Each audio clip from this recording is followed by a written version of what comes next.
Hello guys, good morning.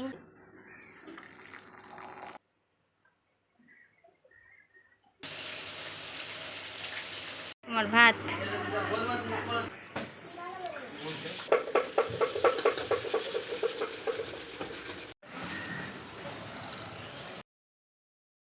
Hello guys, good morning.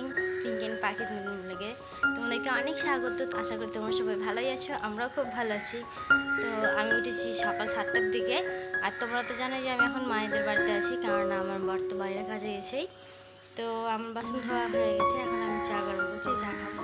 তো চলো সকালটা আমি এখান থেকে শুরু করছি, আর তোমাদের দিন যেন ভালো। চা এখানে গরম হয়ে গেছে বলতে মা চা করে খেয়েছে আর আমার জন্য রেখেছে, আমি আর মাই চাটা না অনেকক্ষণ ফোরানো হয়ে গেছে, তার জন্য অনেকটাই শুকিয়ে গেছে। আর আমি চাটা এইভাবেই ছেঁকে নিচ্ছি, কারণ চায়ের গ্যাসটা বন্ধ করার পর কিছুক্ষণ রেখে দিলে কিন্তু চা পাতাটা অটোমেটিকলি তলে বসে যায়। এটা আমার মায়ের টিপস। তাই জন্য আমি চা এভাবে ঢেলে নিলাম, আর এদিকে নিলাম বিস্কিট কয়েকটা। আর চাটা কিন্তু পাখির কাছে খেতে আসলাম, কারণ দেখছি পাখি অনেক বেলা হয়ে গেছে, ঘুমাচ্ছে। তো বললাম একটু পাখির কাছে ঘুমিয়ে নিই আজকে। আর আজকে রান্না করছি আমি, কারণ বৌদি তো প্রতিদিন করে, তো ভাবলাম আজকে বৌদি রেস্ট, আমি রান্না বান্না করে নিই। তো এই যে দেখো আমি রান্না বান্না করছিলাম, তো এখানে ভাতের ফ্যানটা বের করে নিচ্ছিলাম প্রথমে। আর কী যে গরম লাগছিলো তোমাদেরকে বলে বোঝাতে পারবো না, তাই জন্য কিন্তু বসে বসে ভাবছিলাম, আর প্রচুর মনটা খারাপ করছিল গরমের জন্য। তো এদিকে আমার ভাত হয়ে গেছে, এদিকে আমার ডালটাও সিদ্ধ হয়ে গেছিলো, এদিকে পটলটা আমি ভাজছি। আর আজকে যেহেতু নিরামিষ রান্না বান্না, তো সেই জন্য আর কি একটা ডাল হবে, আর একটা মিশানো তরকারি, আর পাঁপড় ভাজা। আর তোমরা কারা কারা এরকম আছো অবশ্যই কিন্তু জানিও, যারা পাঁপড় ভাজতে ভাজতে অর্ধেক পাঁপড় খেয়ে ফেলো। তো আমি এইভাবে কিন্তু পাঁপড় ভাজতে ভাজতে অনেকটাই পাঁপড় খেয়ে নিয়েছিলাম, আর আমার খেতে খুবই ভালো লাগে। তো চলো পাঁপড়গুলো ক্যারি ব্যাগে ভরে দিই, নাহলে কিন্তু খুব নরম হয়ে যাবে, খেতে ভালো লাগবে না। তো তাই জন্য আমি পাঁপড়টা ক্যারি ব্যাগে রেখে দিলাম। আর এদিকে কিন্তু আমি পটলটাও ভেজে নিয়েছি, পটলটা কিন্তু খুব লাল লাল করে ভাজতে হবে, নাহলে কিন্তু ভালোই লাগবে না।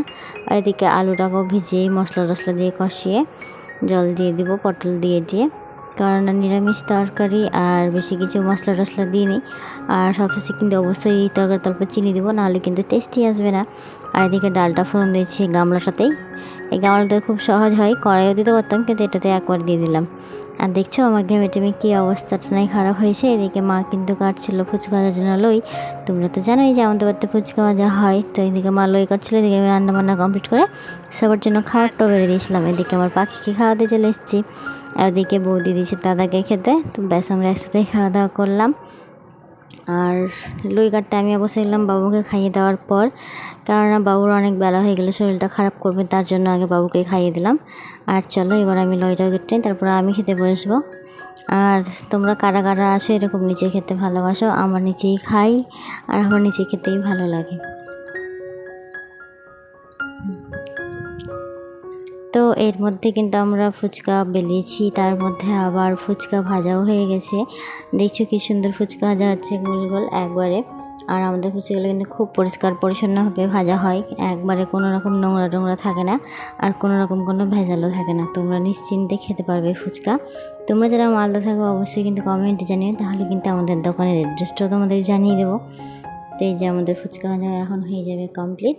তো চলো দেখো ফুচকাগুলো কী সুন্দর লাগছে না। আর আমাদের কিন্তু প্রত্যেক দিনই কম বেশি ফুচকা ভাজা হয়, টাটকা টাটকা, যেটা খেতে খুবই টেস্ট হয়।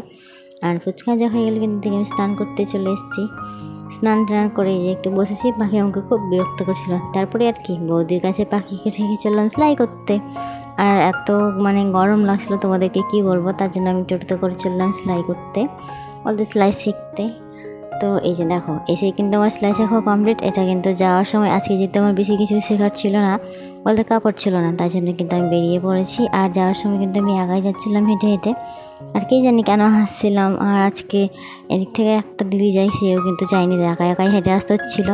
আর এটা হচ্ছে মহানন্দা নদী, তোমরা দেখছো কি সুন্দর লাগছে না দেখতে, সামনে থেকে দেখলে তো আরও সুন্দর লাগে। তো চলো এখন একা একা এই বাদরোড দিয়ে হেঁটে হেঁটে বাড়ি যাই। আর সত্যি কথা বলতে সব কিছু শেখার পিছনে কিন্তু একটা উদ্দেশ্য, একটা কারণ থাকে। সেলাইয়ের কাজটা আমার অনেকদিন থেকে ইচ্ছে ছিল, এর আগেও কিন্তু আমি চেষ্টা করছি, কিন্তু আমার বরের জন্য আর শেখা হয়নি। তো ফাইনালি এতদিনে আমার শেখা হচ্ছে। তো চলো হাঁটতে হাঁটতে বাড়ি যাই।